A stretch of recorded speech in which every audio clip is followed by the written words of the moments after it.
জনিতাই জয় গৌর। সমাবেত যত গৌর অনুরাগী ও কৃষ্ণ অনুরাগী ভক্তগণ ও আমার ভক্তিবতী মায়ের চরণে জানাই এই অধমার কোটি কোটি ভুলুণ্ঠিত দণ্ডবত প্রণাম।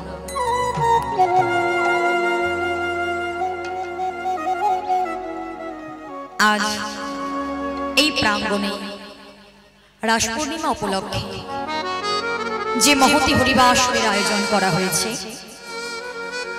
সকল ভক্তগণ ছুটে এসেছেন আমার রাধা গোবিন্দের, গৌর গোবিন্দের সেই অপ্রাকৃত লীলারস আস্বাদন করার নিমিত্তে। কিন্তু দেখুন মা, ভগবানের লীলা কথা বলার মতো কোনো সাধন ভজন তো আমার মতো অধমার নেই। তবে শাস্ত্র বলে দিলেন, ভক্ত কৃপা যদি লাভ হয় তাহলে অনেক অসাধ্য সাধন হয়ে যায়। তাই সকল ভক্তগণ কিঞ্চিত কিঞ্চিত পদধূলি এই অধমার মস্তকে দিয়ে আশীর্বাদ করবেন। বদন দিয়ে দুটো হরি কথা কৃষ্ণ কথা বলে আপনাদের মনকে যেন আমি কিঞ্চিত হলেও আনন্দ দিতে পারি। কেননা ভক্ত কৃপা লাভ না হলে কভু কিন্তু গোবিন্দ কৃপা লাভ হয় না।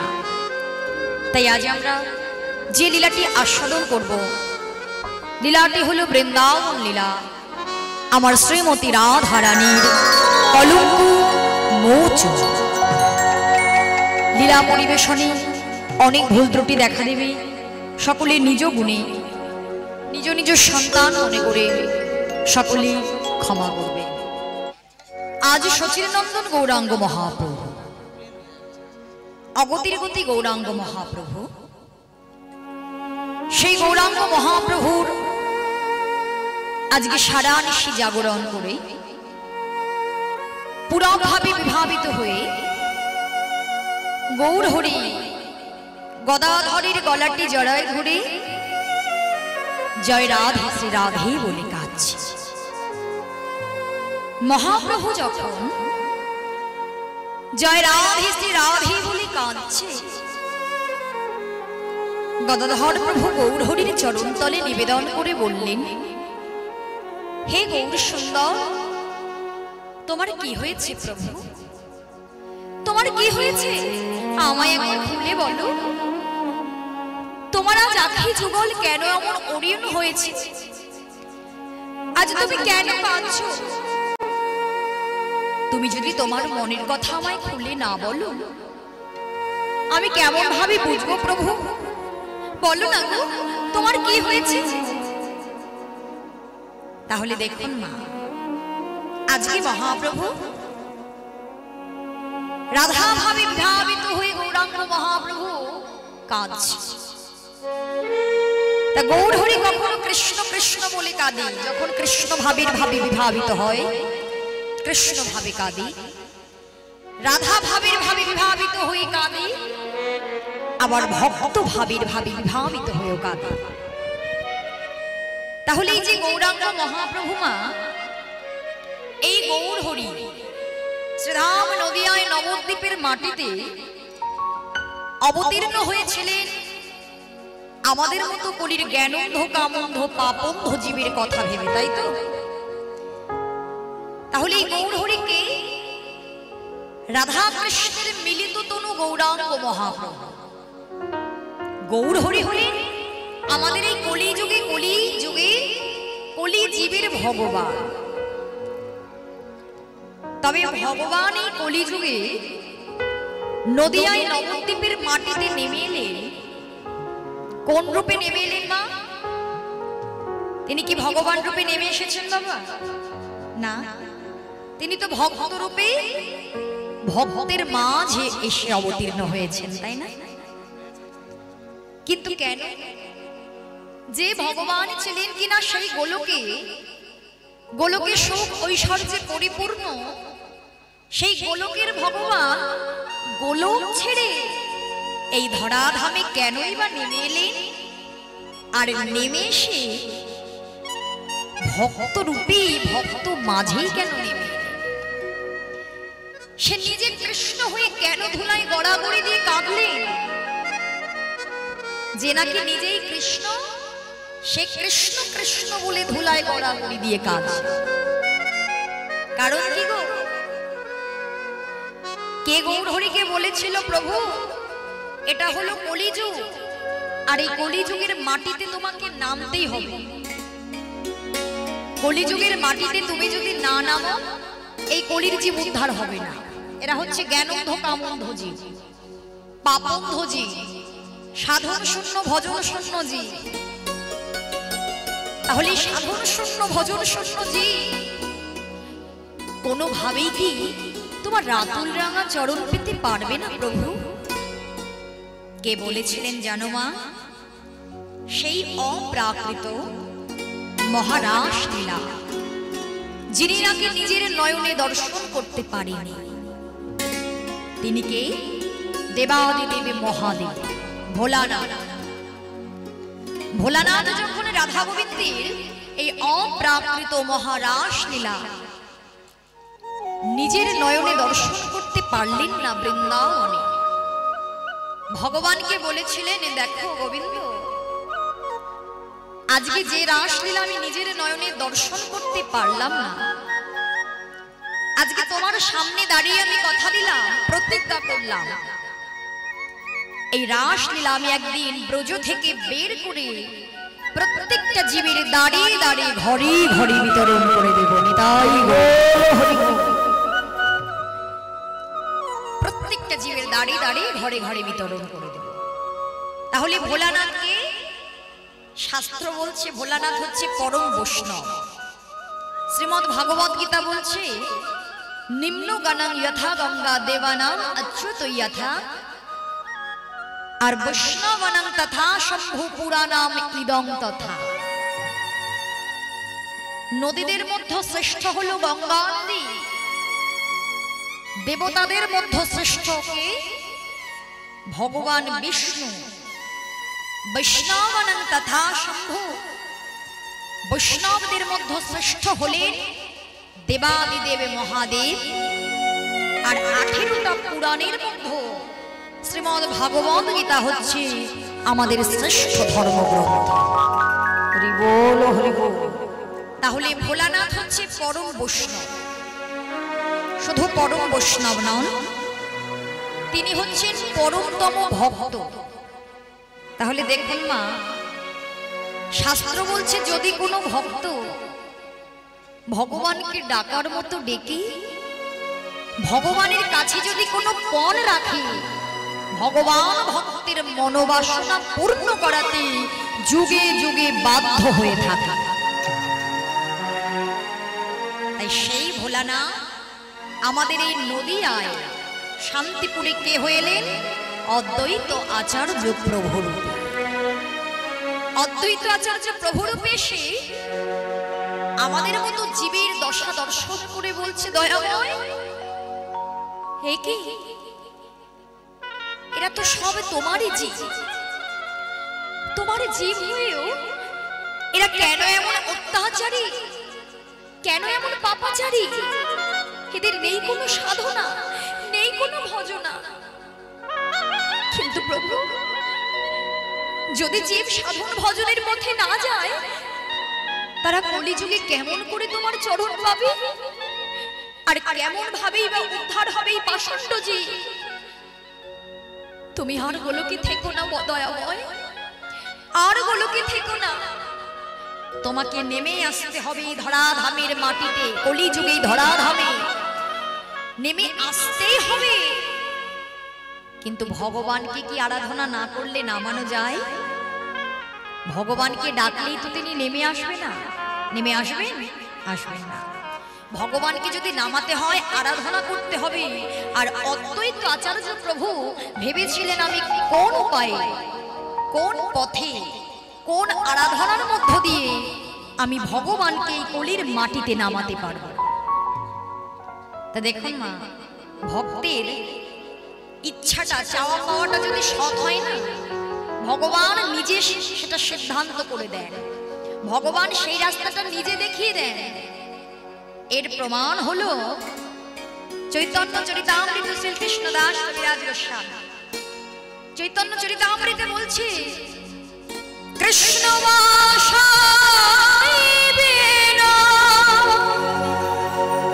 কোন রাধনে বিচার করিতে শ্লোক আইল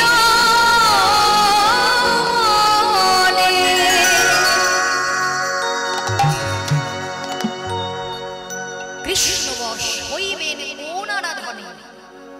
আর ওই যে বিচার করতে ভগবান সিদ্ধান্ত করে দিলেন। একটি শ্লোকের কথা মনে পড়ে গেল, তুলসী জলমাত্রেণ জলস্মাচল কেন বা বিক্রীণীতি সমাত্মনা ভক্তি ভক্ত বাৎসল। যদি কোনো ভক্ত ভগবানকে শুধু এক গণ্ডুষ গঙ্গা জল আর একটা মাত্র তুলসী পাতা প্রত্যেক দিন শ্রী গোবিন্দায় নিবেদয়ামি বলি, কোন ভক্ত যদি ভগবানের চরণে নিবেদন করতে পারেন, শ্লোক আমাদেরকে বলে দিল ভগবান সেই ভক্তির কাছে বিক্রীণীতি সমাত্মনা, ভগবান সেই ভক্তির কাছে বিক্রি হয়ে যায়, ঋণী হয়ে যায়, যে সেই জন্মের মতো ভগবান সেই ভক্তির দাস হয়ে যায়। নিতাই গৌর হরি বল।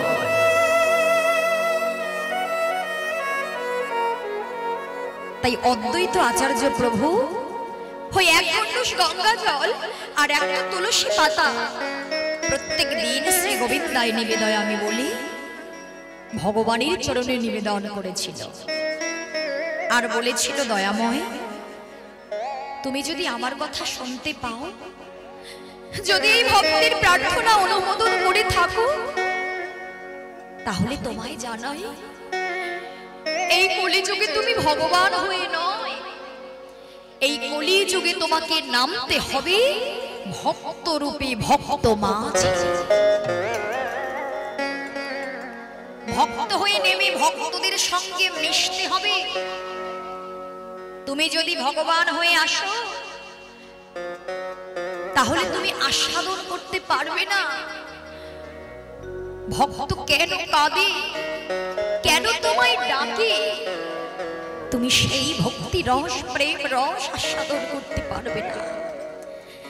তাই তো ভগবান এই কলিযুগের মাটিতে নেমে এলেন আমাদের মতো জীবের কেমন চলন, কেমন ভজন, কেমন আচরণ জানার জন্য। কলির প্রথম সন্ধ্যায় নদিয়ায় নবদ্বীপের মাটিতে নেমে এলেন আর সঙ্গে নিয়ে এলেন সুধা মাখা হরিনাম। সুধা মাখা হরিনাম নিয়ে এসে যেচে সেধে কলি জীবের দাঁড়িয়ে দাঁড়িয়ে ঘরে ঘরে এই সুধা মাখা হরিনাম প্রচার করতে লাগলেন। যে জীব হরি বলতে চেয়েছে তাকেও যেমন প্রভু হরিনাম দিয়েছে, আর যে জীব হরি বলতে চায়নি তাকেও হাতে ধরে পায়ে ধরে মহাপ্রভুর নাম বিতরণ করে গেছে। তাই তো মহাপ্রভু নেমেলে শ্রীধাম নদিয়ায় নবদ্বীপের মাটিতে। তাহলে সেই ব্রজের রাধা কৃষ্ণ মিলিত তনু গৌরাঙ্গ মহাপ্রভু, তাই না? তা গৌরাঙ্গ মহাপ্রভু তিনি যখন নেমে এলেন, তা সেই কৃষ্ণই যদি গৌর হবে মা, আচ্ছা বলো তো সেই ব্রজেন্দ্র নন্দন শ্রীকৃষ্ণের গায়ের রংটা কেমন ছিল? কেমন ছিল? একেবারে কালো শ্যামবর্ণ, তাই না? কিন্তু তিনি যখন গৌরাঙ্গ মহাপ্রভু রূপে অবতীর্ণ হলেন, মহাপ্রভুর গায়ের রং কি কালো রইল? রইল না। কেমন হয়ে গেল? গৌর বর্ণ। আহা, এবার কৃষ্ণের দেখো ঢংটা কেমন ছিল? কেমন ঢং ছিল? কেমন ভাবে দাঁড়াচ্ছে কৃষ্ণ?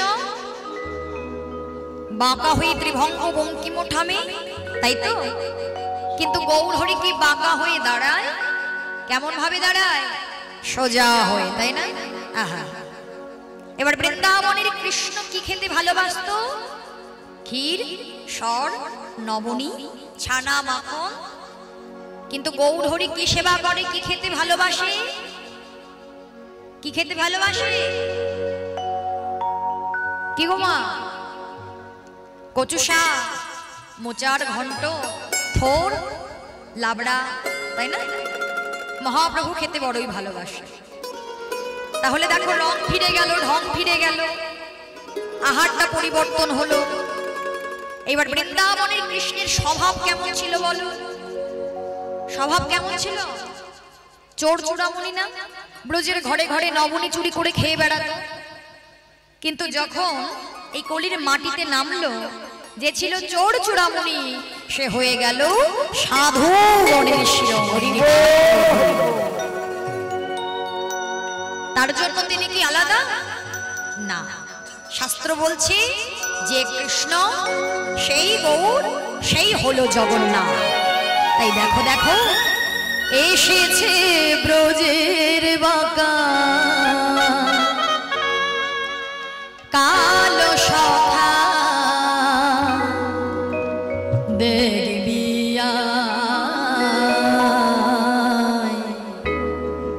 তোদের সোনার নদিয়া এসেছে, এসেছে কালো সখা, দেখবি তোদের সোনার নদিয়া। এসেছে ব্রজের বাঁকা কালো সখা, দেখবি তোদের সোনার নদিয়া। তার রং ফিরেছে, ঢং ফিরেছে, রং ফিরেছে, রং ফিরেছে, রং ফিরেছে, রং ফিরেছে, রং ফিরেছে, রং ফিরেছে, আলো বড়ছে না তাই তোদের এই সোনার নদিয়া। এসেছে ব্রজের বাঁকা কালো সখা, দেখবি তোদের সোনার নদিয়া।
কি করে হয়ে গেল? যে ছিল এত কালো তার রংটা অমন গৌরবর্ণ হয়ে গেল, কি করে হলো জানো? তাহলে শোনো, রায়ের রঙ ছটা লেগে গৌর হলো, রায়ের রঙ ছটা লেগে গৌর হলো, রায়ের রঙ ছটা লেগে গৌর হলো, রায়ের রঙ ছটা লেগে গৌর হলো, বলি যে থাম করে বিনোদ খেলা,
বাঁশিটাই তো নেই, বাঁশিতে যে রাধা নাম গাইতো বাঁশিটাই তো নেই, তাহলে কিভাবে নাম সাধবে?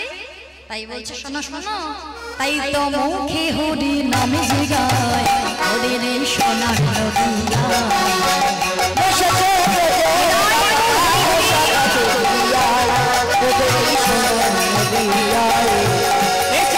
তোদের কালো সখা দেখবি তোদের এই সোনার নদিয়ায়, তোদের এই সোনার নদিয়ায়, তোদের এই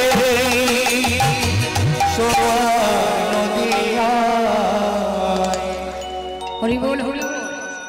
তাই তো গৌরাঙ্গ মহাপ্রভু এলেন, তিনি কৃপাময়, কৃপা করে মহাপ্রভু এলেন।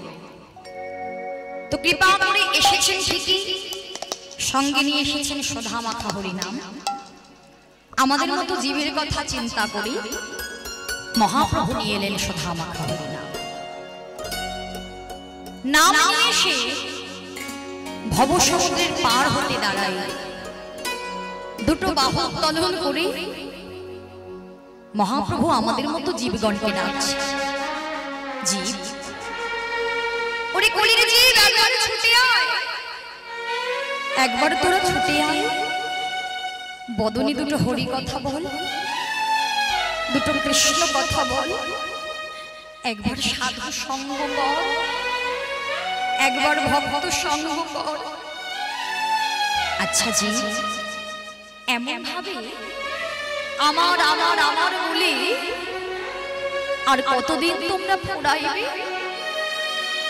প্রতিনিয়ত যে একটি একটি করে দিই সাধন ভজন করার জন্যই ধরাধামে এসেছিলে, সাধন ভজন তো কিছুই করলে না। প্রতিনিয়ত একটি একটি করে এত সুন্দর মানব দেহটা পেয়ে তোমরা হেলাই যেন হারাই দিচ্ছ। যে এখনো সময় আছে, হাতে কয়েকটা গোনা দিন নিয়ে সকলে এসেছি ধরাধামে। আর যতটুকু সময় আছে, সময় থাকতে একবার হরি বল বলো, সময় থাকতে ভক্ত সঙ্গ কর, সময় থাকতে সাধু সঙ্গ কর। কিন্তু দেখুন মা, আমরা এমন হতভাগা যে কিনা ভগবান সেও নেমে এসে ধুলায় গড়াগড়ি দিয়ে কেঁদেছে। কেন জানো? ভক্তের চরণ ধুলি অঙ্গে মাখবে বলে। কেন? ভক্তের চরণ ধুলি মাখলে ত্রিতাবে জ্বালা দূর হয়ে যায়। আর এই কলিযুগে শাস্ত্র বলছে জাগতিক জগতে যদি কেউ জন্ম নেয়, মায়ার সংসারে যদি কেউ জন্ম নেয়, তাদেরকে ক্রমাগত আধ্যাত্মিক, আধি ভৌতিক, আধি দৈবিক এই ত্রিতাবে জ্বালা ভোগ করতে হয়। কারোর দেহের কষ্ট, কারোর মনের কষ্ট, কারোর কত রকমের জ্বালা যন্ত্রণা। এই সকল প্রকার জ্বালা যন্ত্রণা থেকে মুক্তি পাওয়া যাবে ভক্তের চরণ ধুলি অঙ্গে মাখলে, একবার দুটো বাহু তুলে নিজেকে আত্মসমর্পণ করলে। কিন্তু মানব দেহটা পেয়ে ভেবে দেখলাম না, এই মানব জন্মটা পাওয়ার জন্য স্বর্গের দেবতারাও বাঞ্ছা করে আমাদের মতো মানব হইতে। মানব হয়ে কেন যাবে 84 জগতে? স্বর্গের দেবতারাও বাঞ্ছা করে মা এই সাধন ভজন যোগ্য দেহটা পাওয়ার জন্য। কেন এই মানব দেহ দিয়ে, সাধন ভজন যোগ্য দেহ দিয়ে যেভাবে ভগবানকে ডাকা যায়, যেভাবে সাধনা ভজনা করা যায়, অন্য কোন জন্মে সেটা হয় না। 84 লক্ষ জনি ভ্রমণ করে লক্ষ লক্ষ বার বৃক্ষ হয়ে লক্ষ লক্ষ বার জলের পোকামাকড় হয়ে, কৃমি কীট হয়ে, পশু পাখি হয়ে জন্ম নিতে নিতে 4 লক্ষ বার যদিও বা জন্ম পেলাম এই মানব বলে, কিন্তু এই মানব জন্মটা 4 লক্ষ বারের মধ্যে 4 লক্ষ বারই পরিপূর্ণ দেহ নয়। পরিপূর্ণ অর্থাৎ যাদের আছে দুটো নয়ন, যাদের আছে কৃষ্ণ কথা বলার মতো বদন, যাদের আছে দুটো হস্ত সেবা দেওয়ার মতো, যাদের আছে চরণ, তারাই হলো সাধন ভজন যোগ্য পরিপূর্ণ মানব দেহ নিয়ে জন্মগ্রহণ করেছে। এই জগতে দেখবেন অনেকেই আছে যার নয়ন নেই, যে জন্ম থেকে অন্ধ। অনেকে আছে যে বোবা, কৃষ্ণ কথা বলতে পারে না। অনেকের চরণ আছে তো হস্ত নেই, হস্ত আছে তো চরণ নেই। ভেবে দেখতে হবে সেই জন্মগুলো একদিন আমাদেরকেও পেতে হয়েছিল। সেই জন্মটা একদিন আমাদেরকেও পেতে হয়েছিল মা। কোন কোন জন্মে অন্ধ হয়েছে, কোন কোন জন্মে বোবা হয়েছে, কোন কোন জন্মে হস্ত পেয়েছি তো চরণ পাইনি, কোন কোন জন্মে চরণ পেয়েছি তো হস্ত পাইনি, কোন কোন জন্মে নয়ন পেয়েছি তো কৃষ্ণ কথা বলার মতো বদনও পাইনি। ভগবানকে কেঁদে কেঁদে বলেছিলাম, দয়াময় তুমি আমায় এমন দেহ দিয়ে পাঠালে, আজকে সবাই যখন তোমার ওই রূপটা দর্শন করতে পারে, সবাই যখন রূপ দর্শন করে নয়ন জলে তোমার চরণে সেবা দিতে পারে, আজকে আমি অন্ধ, তাই তোমার রূপটা আমার দর্শন হলো না। এরপরে যদি আমায় আবার জন্ম দিতে হয়, আমায় যেন দুটো নয়ন দিয়ে পাঠিও। যে জন্মে বোবা হয়েছি ভগবানকে বলেছিলাম, দয়াময় এবার যদি আমায় পাঠাতে হয়, কৃষ্ণ কথা বলার মতো বদন দিয়ে পাঠিও।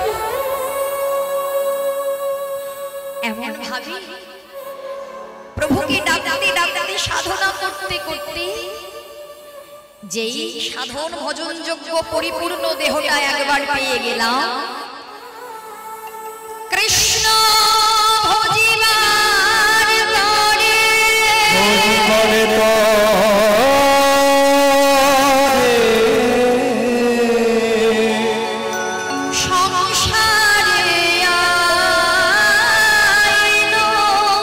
সংসারে আইনো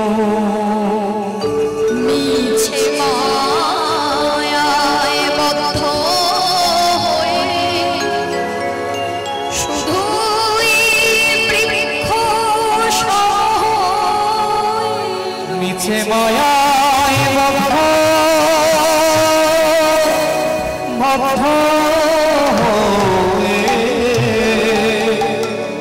বৃক্ষ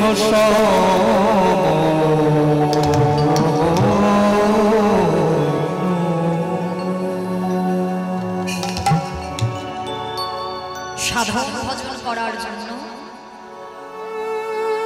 প্রভুকে ডেকে ডেকে যখন সুন্দর দেহটা পেলাম, দেহ পেয়ে তাকে ভুলে গেলাম আর আঁকড়ে ধরলাম মায়ার সমস্ত জীবকে, যাদের জন্য একটি একটি করে দিন পুড়িয়ে দিচ্ছি। একদিন বুঝতে পারবেন না, যাদের জন্য আমরা একটি একটি করে সোনার দিনগুলি হারিয়েছি, সঙ্গের সাথী আর কেউ হবে না। যাকে আমার বলে আপন করেছি সেই আমার নয়, আর যাকে আমার কোনোদিনের জন্য একবার বলতে পারিনি সেই হলো আমার আপন। তাই তো গৌর হরিকে বলি, ওহে গৌর হরি এমন সুন্দর সাধন ভোজনযোগ্য দেহটা দিলে, কিন্তু আমি যে হেলায় হারিয়ে ফেললাম প্রভু। ও প্রভু, এই জন্মে তো আমি তোমাকে ডাকার মতো ডাকতে পারলাম না, এই জন্মে তো আমি তোমার তেমন ভাবে সাধন ভজন করতে পারলাম না। কিন্তু প্রভু গো, যেদিন চলে যেতে হবে এই মায়ার জগৎ ছেড়ে, সেদিন যখন আমি একা একা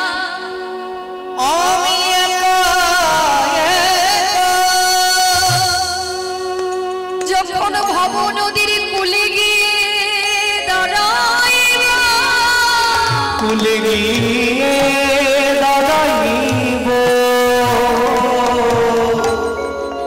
সেদিন দেখো আমার গৌর হরি, আমার গৌর হরি,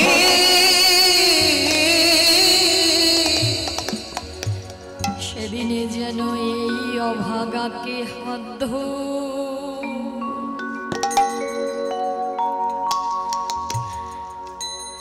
সেদিনে যেন হাত ধরে পা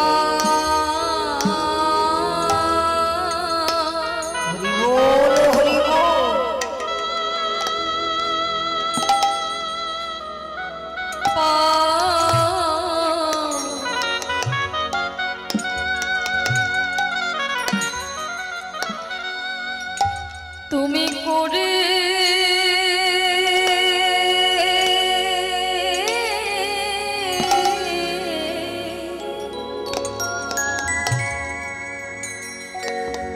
তুমি করে দিও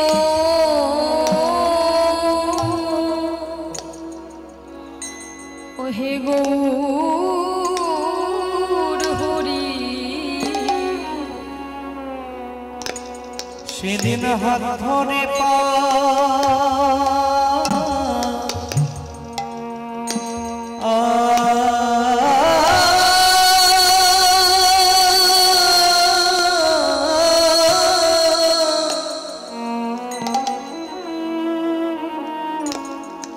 আমায় করে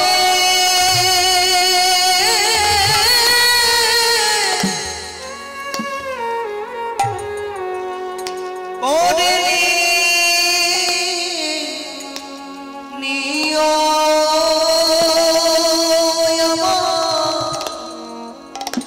দয়া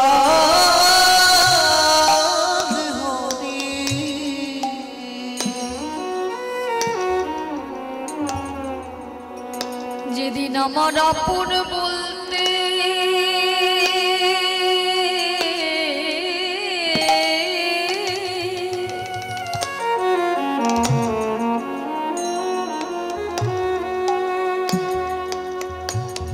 যেদিন আমার আপন বলতে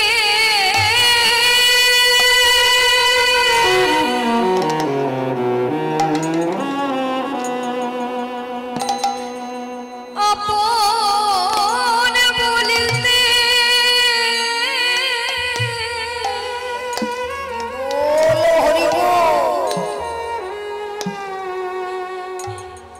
এই জগতে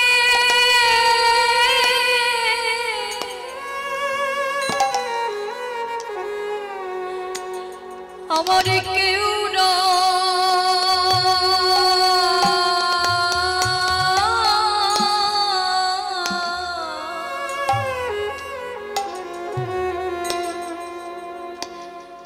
আমার যেদিন কেউ রবে না,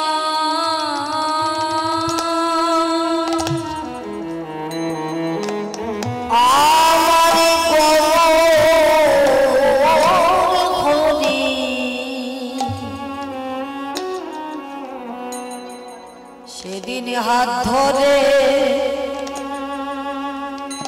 হে পা হরি বল হরি বল।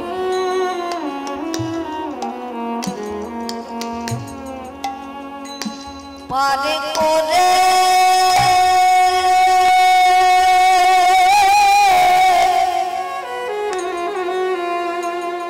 করে দিও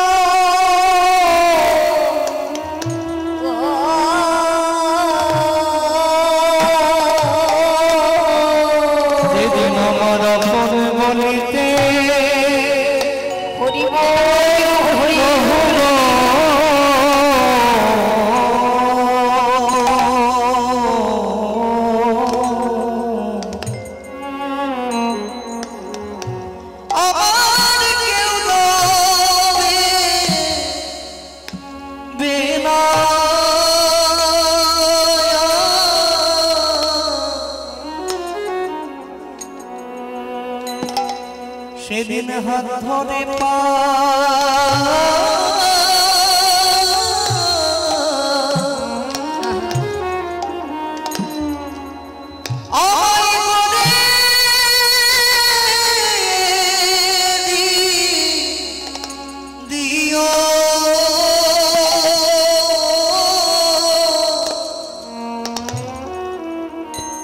তুমি নিজ গুণে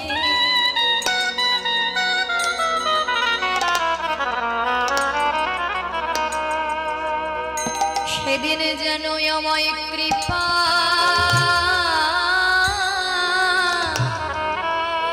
কৃপা করো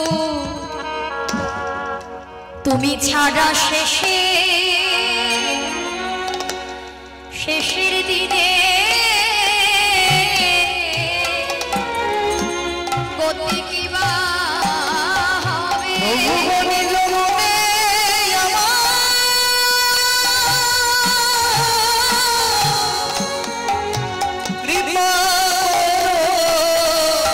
সেদিন হাত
তাহলে দেখুন মা, গৌরাঙ্গ মহাপ্রভু তিনি ভগবান হয়ে যদি আমাদের মতো জীবগণকে ডাকতে পারে, গৌরাঙ্গ মহাপ্রভু ভগবান হয়ে কলি জীবের জন্য সহজ উপায় কলির জীব কিভাবে কোন পথে কোন সাধন ভজনের মধ্য দিয়ে ভগবানের চরণ প্রাপ্তি হতে পারে, তিনি ভগবান হয়ে আমাদের মতো জীবের কথা ভেবেছে। কেননা চিন্তা করুন মা, সত্য ত্রেতা দাপর যুগে ভগবান এসেছিলেন, আর সত্য ত্রেতা দাপর যুগে ভগবানকে পাওয়ার জন্য আমাদের মতো জীবগণকে কঠোর তপস্যা করতে হয়েছে, সাধন ভজন করতে হয়েছে, যাগযজ্ঞ করতে হয়েছে, ঘন্টার পর ঘন্টা পূজা অর্চনা করতে হয়েছে, তবেই সেই জীব ভগবানের চরণ পেয়েছে, তাই না? কিন্তু আমরা যে সকলে কলির জীব, পারবো না, যুগ যুগ ধরে যাগযজ্ঞ ধ্যান তপস্যা করতে পারবো না, ঘন্টার পর ঘন্টা ধরে পূজা অর্চনা করতে না না পারবো না, যাগযজ্ঞ তপস্যা করতে, তাহলে কিভাবে? সাধন ভজন না করলে তো ভগবানের চরণ পাওয়া যাবে না। তাহলে কিভাবে, কোন সহজ উপায় ভগবানকে পাবো? এর জন্যই তো মহাপ্রভু নিয়ে এলেন সুধা মাখা হরিনাম, তাই তো? এই কলিজীবের মহামন্ত্র হরে কৃষ্ণ নাম। হরে কৃষ্ণ নাম জপ করলে, প্রতিনিয়ত জপ করলে, এই কলিযুগে গৌরাঙ্গ মহাপ্রভু নিজে বলে গেলেন, শোনো কলির জীব, কলিযুগে যাগযজ্ঞ ধ্যান তপস্যার দরকার নেই, কিন্তু একদিনও মহামন্ত্র জপ করতে তোমরা যেন ভুলে যেও না। কেননা আমাদের মতো জীবের নাম ছাড়া গতি নাই, গতি নাই, গতি নাই, তাই না মা? একদিন পূজা অর্চনা না করলে কিছু অসুবিধা হবে না, কিন্তু একদিন মহামন্ত্র জপ না করলে কিন্তু বড়ই অসুবিধা হবে। কেননা নাম হচ্ছে জীবের মহামন্ত্র, নাম হচ্ছে কলিজীবের ভব পারের সম্বল। এই নামকে আশ্রয় করে আমরা ভব নদী পার হয়ে আমরা গৌর গোবিন্দের রাতুল রঙা চরণে আশ্রয় নিতে পারব। ভগবানের কাছে যদি পৌঁছাতে হয় তাহলে একমাত্র এই নামই সম্ভব। এই নামই পারে তোমাকে তার চরণে পৌঁছে দিতে। তাহলে চলুন মা, একবার আমরা দুটো বাহু তুলে মহতি হরিবাসরে এসে ওই হাত পা গুটিয়ে বসে থেকে কোনো লাভ হবে না। হরিনাম তোমরা যেখানেই শুনতে যাও না কেন, যদি ভাবো নাম শুনে, নাম শুনতে যাচ্ছি, এমনি এমনি তো নাম শুনতে আসে না। আমরা কলির জীব, এমনি এমনি কি নাম শুনতে আসে? লাভ লোকসান সবকিছু বিচার বিবেচনা করেই নাম শুনতে আসে। হরিনাম করলে উপকার আছে, হরিনাম শুনলে উপকার আছে, তবে নাম করার মতো নাম করতে হবে, নাম শোনার মতো নাম শুনতে হবে, নাম বলার মতো নাম বলতে হবে। শুধু শুনলাম আর বাড়ি চলে গেলাম, কিচ্ছু হবে না। হরিবাসরে এসে তুমি যদি নিজেকে আত্মসমর্পণ না করতে পারো, দুটো বাহু উত্তোলন করে তার চরণে যদি আত্মসমর্পণ না করতে পারো, কোনো লাভ হবে না। বুঝতে পারছি ভালোই ঠান্ডা পড়েছে, তবু একটু মাঝে মধ্যে যদি দুটো বাহু উত্তোলন করি, আমরা তার চরণে নিজেকে আত্মসমর্পণ করতে পারি, তাহলে দেখি একবারে দুটো বাহু তুলে। মহাপ্রভু বলছেন নাম করলে হবে না, আগে দুটো বাহু তুলতে হবে। দুটো বাহু তুলে একটু নৃত্য করতে করতে, করতালি দিতে দিতে সেই নাম জপ করতে হবে। দেখি একবার দুটো বাহু তুলে নামই ফেললে হবে না।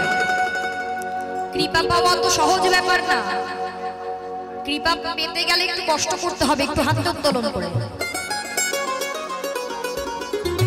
হাত কই? এই তো, যাদের হাত আছে হাত তোলো, হাত নেই তারা হাতটা তুলবেই বা কি করে। বাহ, তো সবাই মিলে আমরা বলবো, ঝোপে যাও নামের মালা, ঝোপে যাও নামের মালা, সর্বদাই অন্তরে। হাতে করতালি গাইবেন কেমন? হরে কৃষ্ণ হরে কৃষ্ণ, কৃষ্ণ কৃষ্ণ হরে হরে, হরে রাম হরে রাম, রাম রাম হরে হরে, হরে কৃষ্ণ হরে কৃষ্ণ, কৃষ্ণ কৃষ্ণ হরে হরে, হরে রাম হরে রাম, রাম রাম হরে হরে।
পেলে সেও দেখতে পারে।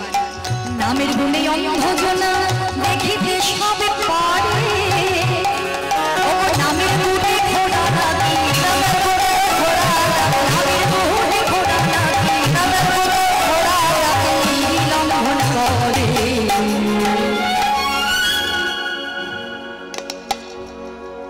তোমরা কিন্তু একদম কথা শুনছো না মায়ের। সে কি গো, হরিনাম করতে এসেছো, হরিনাম শুনতে এসেছো, হাতটা গুটিয়ে বসে থাকলে হবে? গুটিয়ে বসে থাকলে হবে? হাত গুটিয়ে বাড়িতে বসে থাকবে তো কেমন করে রন্ধন হবে? হবে? কষ্ট না করলে, খুন্তি না নাড়লে রন্ধন হবে? হবে না। একটু জোরে জোরে করতালি দিয়ে নাম না করলেও কৃষ্ণকে পাওয়া যাবে, গৌর হরিকে পাওয়া যাবে না। মহামন্ত্র জপ করতেই হবে, জপ করতেই হবে। একবার দুটো বাহু তুলে হাতে করতালি দিয়ে আমি একবার গাইবো, আর আমার মায়েরা বাবারা একবার গাইবে, কেমন? সবাই মিলে বলবে হরে কৃষ্ণ হরে কৃষ্ণ কৃষ্ণ কৃষ্ণ হরে হরে, হরে রাম হরে রাম রাম রাম হরে হরে। সবাই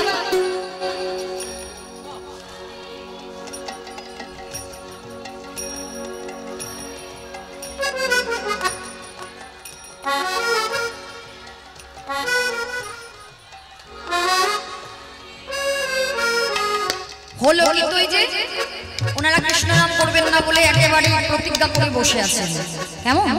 তো জোরে জোরে তো আমি নাম করলে আমার উপকার হবে। আমি যেমন নাম করে কাউকে পুণ্যটা দিতে পারবো না, আর কারোর পুণ্যটাও কিন্তু আমি পাবো না। যে যেমন কর্ম করবে সেই ফলটা তাকে গ্রহণ করতেই হবে, কেমন? যে যেমন হরিনামে এসে যেমন করবে তার ফলটাও তেমন হবে। তো জোরে জোরে সবাই হরে কৃষ্ণ হরে কৃষ্ণ কৃষ্ণ কৃষ্ণ হরে হরে, হরে রাম হরে রাম রাম রাম হরে হরে।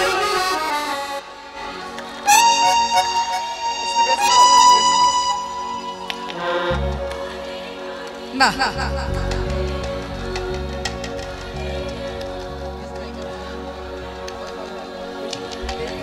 সুন্দর। হরে কৃষ্ণ হরে কৃষ্ণ কৃষ্ণ কৃষ্ণ হরে হরে, হরে রাম হরে রাম রাম রাম হরে হরে, হরে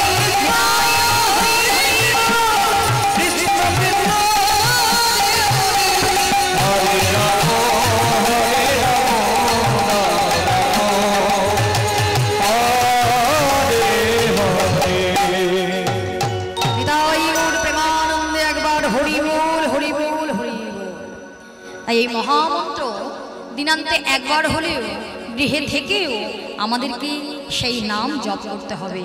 সেই নাম ছাড়া আমাদের মতো জীবের গতি নাই। এই মহামন্ত্র আমাদের জপ করতেই হবে। তাই মহাপ্রভুর আজকে ভাব কেমন না, রাধা ভাবে বিভাবিত হয়ে সেই লীলার কথা স্মরণ করে মহাপ্রভু কাঁদছে। বৈষ্ণব কবি বলছে, শোনোজি আজকে গৌর হরি কাঁদছে কেন গো? যে গৌর হরি এই জগৎকে কাঁদিয়েছে, তাই না? যে গৌর হরি জগৎকে কাঁদিয়েছে, আজকে তার কি হলো যে গৌর হরি আজকে কাঁদছে? আবার কি বলছে জানো? কেন কাঁদে জানো? নিজে না কাঁদলে কখনো জগৎকে কাঁদানো যাবে না। নিজে না কাঁদলে তো জগৎ কাঁদবে না। তাই নিজে কেঁদে এই জগৎকে কাঁদাবে বলে মহাপ্রভু আজকে কৃষ্ণ কৃষ্ণ বলে কাঁদছে। তাই পুরাভাবে বিভাবিত হয়ে মহাপ্রভু কি বলতে লাগলেন? বলে কলঙ্কিনী নাম হলো তাতে নাহি ভয়,